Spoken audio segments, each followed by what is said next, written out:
Assalamualaikum warahmatullahi wabarakatuh.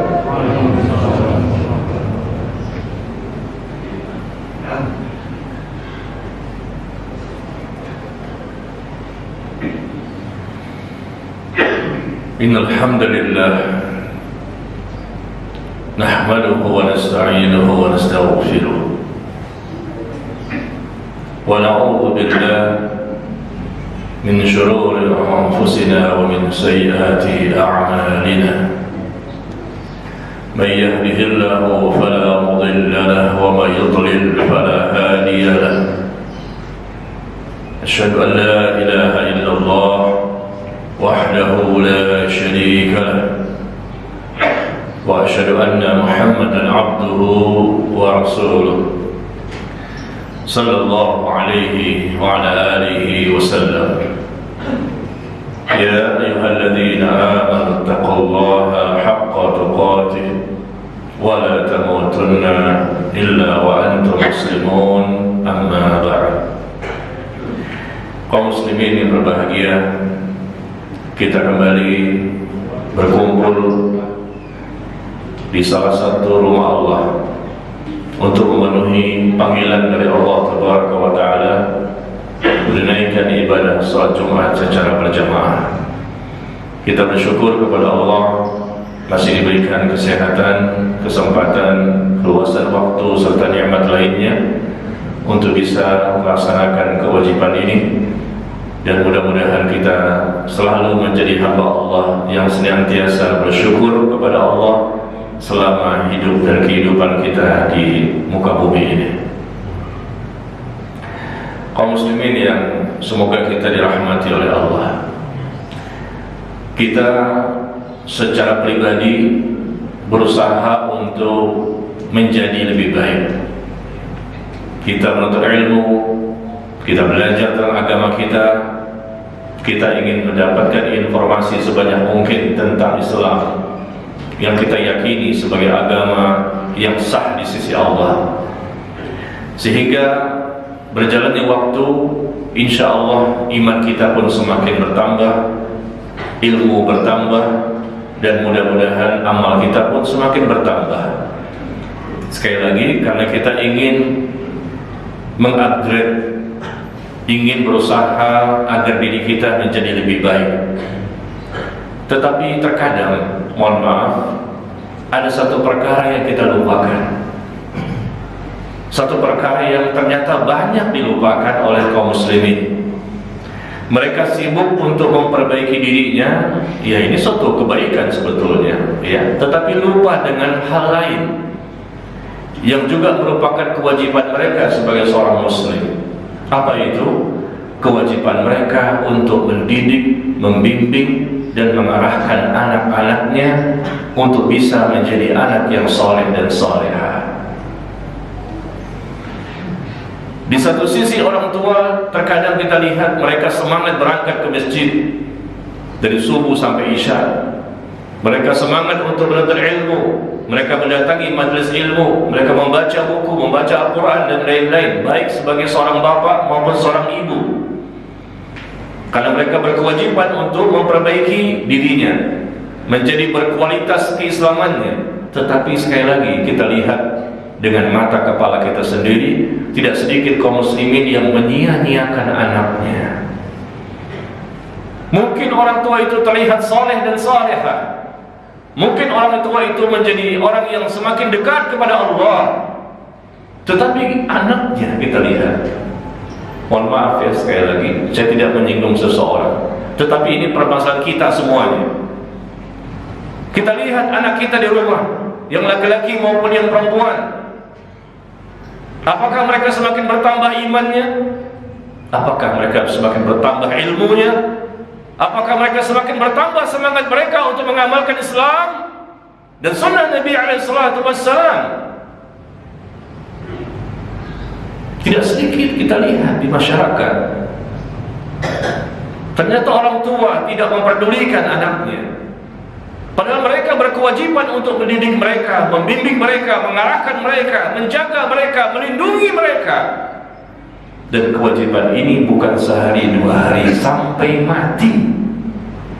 Sampai mati kita ini diperintah oleh Allah dengan kalimat ya ayyuhalladzina amanu qu anfusakum wa ahlikum nar. Wahai orang-orang yang beriman, jagalah dirimu dan keluargamu dari api neraka. Jaga dirimu dan keluargamu dari api neraka.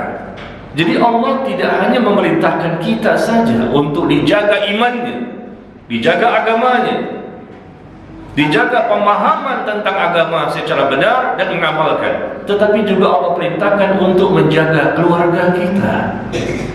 Terkadang kita lihat sebagai seorang bapak, seorang suami bahkan membiarkan istrinya dan anaknya sekaligus. Subhanallah. Ketahuilah, seorang suami pemimpin di rumah tangga. Kullukum ra'in wa kullukum mas'ulun an ra'iyati. Setiap kalian adalah pemimpin. Dia setiap pemimpin akan diminta pertanggungjawaban nanti di akhirat. Ar-rijal qawwamuna 'alan nisa. Laki-laki adalah pemimpin atas wanita, pemimpin atas rumah tangganya. Dan kalau mereka mendidik keluarganya dengan sebaik-baiknya sesuai kemampuan mereka, alhamdulillah, maka mereka lah sebagai seorang suami dan bapak yang paling banyak pahalanya nanti dia dapatkan di akhirat. Tetapi kalau mereka membiarkan keluarganya, dan itu yang ternyata kita saksikan, mereka membiarkan istrinya maupun anak-anaknya terombang-ambing dan kesesatan, tidak memahami agama, tidak mengerti tentang Islam, tidak diajak untuk ibadah, tidak diajarkan bagaimana cara beribadah dengan benar, masih terbuka auratnya. Lihat, seorang bapak masih terbahak-bahak tertawa-tawa ke sana ke sini, ketawa ke TV, mereka bergembira, mereka berbahagia dengan senda gurau yang mereka lakukan dengan temannya dan lain-lain di masjid. Barangkali mereka khusyuk beribadah, tapi begitu pulang ke rumah mereka tidak ada kepedulian tentang anaknya. Apakah mau dekat kepada Allah atau tidak, mau sholat atau tidak, menutup aurat atau tidak. Mereka kurang peduli. Kalaupun ada barangkali ya sekali, dua kali, tiga kali mengingatkan, setelah itu selesai. Padahal Allah mengatakan jagalah dirimu dan keluargamu dari api neraka. Dan penjagaan ini bukan sehari dua hari. Dijaga diri kita dan keluarga kita dari siksa api neraka selama kita hidup di dunia dan selama mereka masih hidup di dunia. Istri masih hidup, tanggung jawab kita sampai mati. Anak masih hidup, tanggung jawab kita sampai mati. Meskipun dia anak perempuan, ketika setelah menikah memiliki suami, tetap orang tua tidak bisa lepas tanggung jawabnya untuk menjaga mereka, melindungi mereka, dicek, dimonitor, dicari tahu bagaimana perkembangan iman mereka, bagaimana perkembangan ilmu agama mereka, bagaimana pemahaman mereka tentang agama ini, apakah sesuai dengan syariat, apakah sesuai dengan sunnah Nabi SAW. Betapa bahagianya kalau orang tua mendapatkan anak yang soleh dan solehah, anak yang dekat kepada Allah dan memahami agama dengan benar, berbakti kepada orang tua ya. Kalau banyak manfaat sekali untuk banyak manusia. Tetapi ketika kita lihat saat ini, umumnya, tidak semua, tapi yang kita lihat umumnya, banyak orang tua lebih bangga, lebih berbahagia ketika anak itu sukses dalam sifatnya duniawi semata. Selesai sekolahnya, S1, S2, S3 sudah bekerja dengan penghasilan yang besar, punya jabatan, punya kekayaan, punya kedudukan. Itulah yang dibanggakan, subhanallah. Meskipun agamanya sangat jauh dari Allah tabaraka wa ta'ala, Allah akan meminta pertanggungjawaban kepada kita nanti di akhirat, jemaah sekalian. Jangan berbangga-bangga dengan dunia yang telah diraih oleh anak kita, tapi bagaimana dengan agamanya? Kita pantau, kita lihat. Rasulullah SAW saja, beliau seorang Nabi dan Rasul, sering mendatangi rumah Fatimah, anaknya radhiyallahu anha. Fatimah sudah berumah tangga, memiliki suami. Siapa suaminya? Ali bin Abi Thalib radhiyallahu anhu, seorang sahabat yang bertakwa, anaknya seorang anak yang salehah. Tapi Rasul sering kali mendatangi rumah tangga mereka, ke rumahnya, untuk memonitor, mencari tahu bagaimana informasi mereka tentang perkembangan iman, ilmu dan amal mereka, bagaimana tumbuh atau tidak rasa takut mereka kepada Allah. Bagaimana perjuangan dan pengorbanan mereka untuk agama ini. Rasul mendatangi, padahal beliau orang yang sudah bertakwa dan sudah mendidik anaknya dengan sebaik-baiknya. Karena perintah jaga dirimu dan keluargamu dari api neraka ini bukan untuk kita saja, juga untuk Rasulullah SAW. Maka kita lihat orang-orang yang betul-betul bertakwa, orang-orang yang punya rasa takut kepada Allah, dia mati-matian dan habis-habisan untuk mendidik anaknya. Dia perhatikan, dia monitor, dia telepon, dia WA, atau mungkin dia bisa berkomunikasi langsung. Bagaimana berkomunikasi langsung kepada anaknya, supaya mereka tahu apa yang mesti mereka lakukan. Mungkin saat ini bersama mereka, mungkin nanti juga mereka berada di rumah yang lain, tetapi tetap kita harus mencari tahu, dan kita juga berusaha menasihati mereka, mendakwahi mereka. Jamaah sekalian berbahagia, sekali lagi Allah berikan ancaman kepada orang-orang yang tidak peduli kepada dirinya, bahkan tidak dia pedulikan kepada keluarganya pun tidak dia pedulikan. Allah menyebutkan, qul innal khasirin alladzina khasiru anfusahum wa ahlihim yaumal qiyamah. Katakanlah, sesungguhnya orang-orang yang merugi adalah orang-orang yang telah merugikan dirinya sendiri dan keluarganya secara bersama-sama nanti pada hari kiamat. Allah berfirman demikian, ya. Inilah orang yang merugi, kata Allah. Sesungguhnya orang-orang yang merugi, qul innal khasirin, orang yang merugi adalah orang yang telah merugikan dirinya sendiri. Dia merugi, dia mendapatkan siksa balasan hukuman dari Allah tabaraka wa ta'ala di alam kubur, mendapatkan siksa kubur. Nanti setelah berkumpul di padang mahsyar dan seterusnya, mereka mendapatkan siksa neraka. Tapi ternyata Allah sebutkan setelahnya, dia merugikan dirinya sendiri dan keluarganya secara bersama-sama, semuanya rugi. Jadi jangan kita diam, jangan kita diam membiarkan anak terbengkalai tanpa pengetahuan agama dengan fitnah dan godaan yang luar biasa di zaman ini. Kita yang sudah belajar agama saja merasa godaan luar biasa. Kita yang sudah mulai coba untuk mendekatkan diri kepada agama, kita merasakan ujian luar biasa. Lalu bagaimana kalau anak kita biarkan, istri kita biarkan, bahkan tidak punya kemampuan untuk bisa menasihati dan mendakwahi mereka, bahkan takut kepada mereka? Ini kata Nabi, dayyuth, laki-laki yang tidak akan mencium aroma wanginya surga nanti pada hari kiamat. Seorang suami, seorang bapak yang tidak akan mencium aroma wanginya surga nanti pada hari kiamat, yang mereka membiarkan keluarganya, mereka membiarkan istri dan anak-anaknya tetap dalam kemaksiatan, kesesatan, dosa, dan penyimpangan-penyimpangan lainnya. Mereka biarkan saja. Meskipun mungkin mereka merasa, saya sudah sholat, saya sudah ke masjid, saya sudah ini, tapi belum cukup. Kewajiban kita bukan hanya untuk diri kita sendiri. Kita mungkin tidak bisa untuk mendakwahi orang lain, tetapi kita tidak boleh lepas dari mendakwahi keluarga kita sendiri. Makanya Allah peringatkan jamaah sekalian, dengarkan firman Allah di surah Al-Baqarah, la tudarra walidatun biwaladiha wala mauludun lahu biwaladihi. Kata Allah tabaraka wa ta'ala, jangan sampai seorang ibu menderita akibat dari perbuatan anaknya, dan jangan sampai seorang bapak juga akan menderita nanti akibat dari perbuatan anaknya. Dan orang tua akan ditanya terlebih dahulu, akan diminta pertanggungjawaban terlebih dahulu, sebelum anak yang akan diminta pertanggungjawaban oleh Allah nanti di akhirat. Kita akan ditanya terlebih dahulu, bagaimana, apa yang kita lakukan, seberapa jauh, seberapa maksimal ucapan, perbuatan, tulisan, dan lain-lain yang kita lakukan untuk anak kita. Selamatkan dia, selamatkan mereka, karena mereka mungkin terlalaikan dengan pergaulan mereka, dengan teman-teman mereka, dengan kehidupan mereka, dengan fitnah yang begitu besar di zaman sekarang. Tidak boleh kita diam, dan hukumnya wajib. Kalau kita membiarkan mereka, maka kita berdosa besar. Kalau mereka belum bisa menerima nasihat kita, terus nasihati. Bangun malam, sholat tahajud, kita berdoa kepada Allah, kita menangis, kita mengemis, kita merengek, kita meminta kepada Allah agar Allah berikan hidayah kepada anak-anak kita.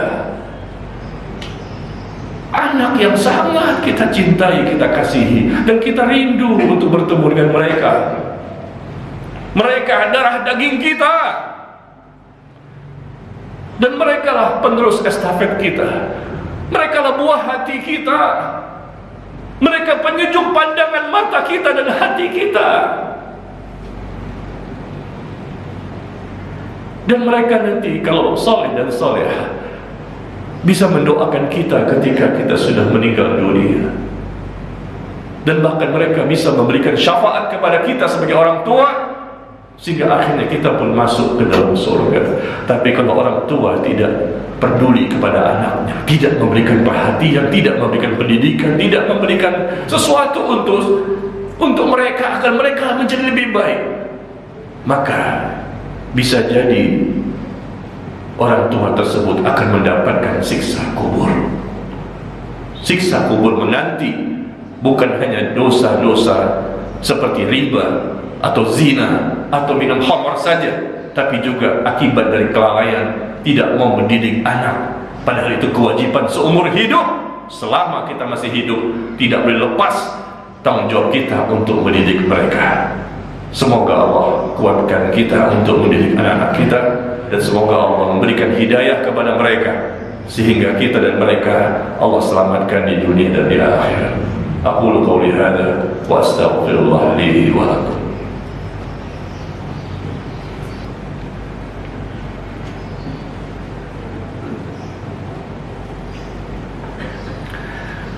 Alhamdulillah hamdan katsiran thayyiban mubarakan fihi kama yuhibbu rabbuna wa yarda, wa nusalli wa nusallim ala nabiyyina Muhammad wa ala alihi wa ashabihi ajma'in, amma ba'd. Kaum muslimin yang berbahagia, marilah sama-sama saya dan Anda, kita sama-sama orang tua, sama-sama kita memiliki anak di rumah atau mungkin mereka berada di luar rumah. Mari kita tingkatkan perhatian kita kepada mereka. Terlepas mereka sudah menerima atau belum menerima nasihat kita, tetap kita jangan lemah, jangan kita putus asa, tetap kita berusaha untuk memperbaiki mereka. Dan kalau kita biarkan mereka terombang-ambing dalam kesesatan, bahkan melakukan perbuatan-perbuatan dosa, kita biarkan, maka setiap hari, setiap saat dosa itu tercatat pada diri kita. Meskipun mungkin kita tidak melakukan dosa yang lain barangkali, meskipun kita sholat di masjid, Masya Allah, ikut kajian ini, kajian itu, kita banyak baca Quran, zikir dan lain-lain, tapi tetap anak tidak ada usaha, tidak maksimal, dan dibiarkan saja, maka dosa tercatat. Tapi kalau kita sudah berusaha maksimal, senantiasa terus-menerus menasihati, mendakwahi, mengajak, menjaga imannya, ilmunya, amalnya, bagaimana supaya mereka termotivasi, semangat beragama, taat kepada Allah dan Rasul, berbakti pada orang tua dan seterusnya, kita sudah berusaha maksimal, mati-matian, ternyata mereka juga tidak berubah, maka tentunya kita tidak berdosa. Tetapi yang kita bicarakan di sini sepertinya kita belum maksimal, dan banyak kaum muslimin yang kita lihat seperti itu. Kita lihat di mana-mana, di mana-mana kita lihat kaum muslimin yang saya ketahui orang tuanya ada yang Masya Allah kelihatan saleh, atau orang tuanya kelihatan salehah, ngajinya rajin, Masya Allah, datang ke masjid, mereka baca Quran juga rajin, Masya Allah, yang bapak maupun ibunya. Tapi begitu kita datang ke rumahnya, kita pun lalu beristighfar dan mengucapkan inna lillahi wa inna ilaihi raji'un. Kita tidak menyangka bapak ini kelihatannya soleh dengan aktivitas yang kita ketahui, ibunya kelihatannya solehah dengan aktivitas yang kita ketahui. Begitu kita ke rumahnya, kita pun mengelus dada, na'udzubillah, anaknya luar biasa, jauh dari Islam, jauh dari rasa takut kepada Allah. Yang lebih aneh lagi adalah ada orang tua merasa bangga ketika anaknya sudah melakukan kemaksiatan, dan bahkan menceritakan ke orang lain bagaimana kemaksiatan yang dilakukan oleh anaknya. Dengan bangganya dia menceritakan, na'udzubillah. Kenapa? Karena mereka tidak bisa menasehati, lalu mereka berputus asa, atau mungkin mereka tidak berusaha untuk memperbaiki. Yang penting bagi mereka, anak itu adalah jadi kaya, jadi berhasil duniawinya, anak itu memiliki kedudukan dan jabatan yang tinggi. Apa artinya jemaah sekalian? Anak kaya, sukses dunia, jabatan, kedudukan yang tinggi di suatu perusahaan, tidak ada maknanya, tidak ada artinya semua itu kalau nantinya mereka disiksa kubur. Hidup sebentar, mati itu pasti. Dunia hanya sedikit, sementara dan pasti ditinggalkan. Untuk apa kekayaan? Sekedar kekayaan semata dari anak yang kita miliki, kedudukan, kesehatan, keberhasilan dunianya, tapi ternyata dia akan menjadi sebab orang tua masuk neraka. Anak menjadi sebab orang tua mendapatkan siksa kubur, dan anak menjadi sebab orang tua mendapatkan matinya su'ul khatimah. Allah semakin murka kepada orang tua tersebut, tidak memenuhi kewajibannya sebagai orang tua. Allah telah memberikan nikmat kepada mereka. Begitu banyak orang yang tidak punya anak, padahal mereka sudah bertahun-tahun menikah, belum punya anak. Nah, alhamdulillah kita mendapatkan anak, bukan 1, 2, bahkan lebih dari itu. Ini merupakan nikmat, anugerah, hadiah, rezeki dari Allah yang Allah tidak berikan kepada sembarang orang. Lalu kita sia-siakan dari kecil sampai mereka besar, sampai mereka berkeluarga, sampai mereka mati. Maka takutlah kita kepada Allah. Mulai hari ini kita akan lebih berusaha maksimal untuk memperhatikan anak-anak kita, dan bukan sekedar di lisan saja. Ada perbuatan, dan ini kita lakukan sekali lagi, bukan sehari 2 hari. Kita upayakan ada waktu yang kita alokasikan untuk memperhatikan mereka. Tanya kepada mereka, di mana kamu ngaji? Siapa guru kamu? Karena terkadang juga ada anak yang memang mereka dekat kepada agama, terkadang, tapi ternyata pemahamannya keliru, tidak sesuai Quran dan Sunnah. Meskipun mungkin kelihatan dekat kepada agama, itu pun tidak boleh kita biarkan. Apalagi kalau terang-terangan anak itu jauh dari agama. Suruh mereka tutup auratnya, laki-laki maupun yang perempuan. Itu tanggung jawab Anda sebagai seorang orang tua, sebagai seorang suami terutama. Karena kita lah sebagai seorang suami yang akan diminta pertanggungjawaban terlebih dahulu nanti di akhirat. Maka kita jangan berbahagia dulu dengan apa yang kita dapatkan di dunia ini, karena semua masih misteri. Kita belum tahu bagaimana penilaian Allah. Yang penting kita berusaha dulu. Kebahagiaan yang hakiki, yang sejati, yang sebenar-benarnya adalah ketika kita sebagai orang tua berkumpul bersama-sama dengan istri kita, bersama anak kita nanti di surga. Di dunia bersama-sama, di surga pun bersama-sama. Itulah kebahagiaan yang luar biasa. Dan Allah sebutkan itu di surah Ar-Ra'd, Jannatu 'adnin yadkhulunaha wa man salaha min abaihim wa azwajihim wa dzurriyyatihim.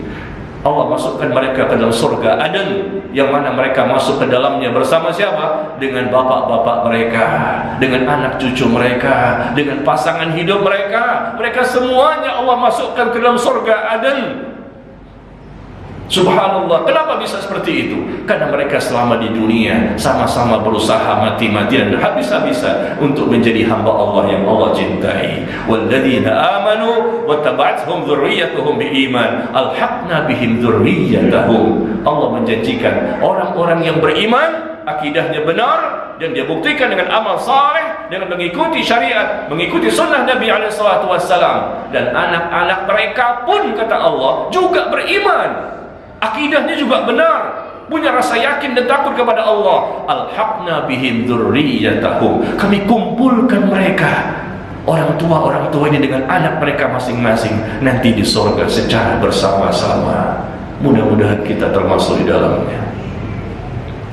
Marilah kita berdoa kepada Allah Tabaraka wa Ta'ala. Semoga Allah mengijabah doa kita. Allahumma salli ala Muhammad wa ala ali Muhammad kama sallaita ala Ibrahim wa ala ali Ibrahim innaka Hamidum Majid, wa barik ala Muhammad wa ala ali Muhammad kama barakta ala Ibrahim wa ala ali Ibrahim innaka Hamidum Majid. Allahumma ighfir lil muslimin wal muslimat wal mu'minin wal mu'minat al ahya'i minhum wal amwat innaka sami'un qaribul mujibud da'awat ya qadiyal hajat. Allahumma ya karim, Allahumma ya hayyu ya qayyum, Allahumma ighfir lana wa liwalidina warhamhum kama rabbayana shighara. Allahumma ihdina wa auladana, Allahumma ihdina wa auladana إلى صراطك المستقيم. اللهم يا كريم، اللهم يا رب، يا حي يا قيوم، برحمتك نستغيث، أصلح لنا شأننا